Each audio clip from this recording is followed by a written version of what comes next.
Est entré dans les 22 mètres de Klanekli, peut-être une première offensive intéressante, mais ils ont encore perdu le ballon au contact. Les Toulonnais ont du mal à enchaîner les temps de jeu et Prisland va pouvoir dégager le camp gallois. Abana en couverture. Avec Alfpenny, ils peuvent peut-être combiner tous les deux là. Alfpenny qui revient pour servir à Bana. Il a préféré conserver, il avait Maxime Mermoz sur sa gauche. Allez, Thiusbord au près. Il feinte la passe. Percute, il pèse souvent dans ces zones-là, Sébastien Thiusbord, et il permet à Toulon de repartir. Et Mathieu Bastaro d'enclencher la seconde. Thiusbord à la libération maintenant pour Guito dans le dos. Il y a David Smith et il y a des espaces. David Smith, le petit crochet, il peut servir Williams.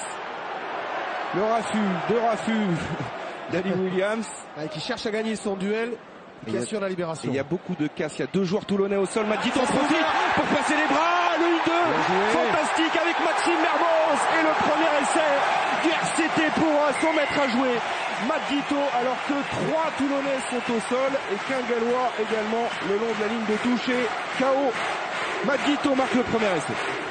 Un véritable jeu de quilles sur cette longue séquence où on a vu un Gallois au sol, d'ailleurs qui est toujours blessé, qui s'élimine en défense, et ensuite les Toulonnais eux aussi au sol, mais malgré tout l'inspiration, comme toujours on a envie de dire, la vitesse aussi d'intervention de Guito sur une avantage, fin de passe, il se joue de 2 défenseurs gallois, 2 avants, il passe au milieu des avants pour servir Maxime Mermoz qui lui, avec beaucoup d'altruisme, parvient à adresser cette passe intérieure à Guito, le marqueur d'essai. On avait eu le 1-2 magique en finale l'an dernier entre Juan Smith et Fernandez Lobé. Et bien pour ouvrir sa saison européenne, c'est le 1-2 entre Guito et Maxime Mermoz qui fait mouche pour les Toulonnais. Inquiétude autour comme de... vous pouvez le voir, ça fait un petit moment qu'il est au sol, le joueur gallois.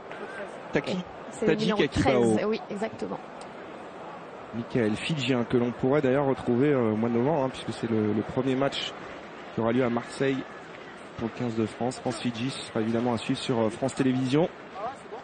Et il a l'air sérieusement touché là, Michael Tadjik Akibao.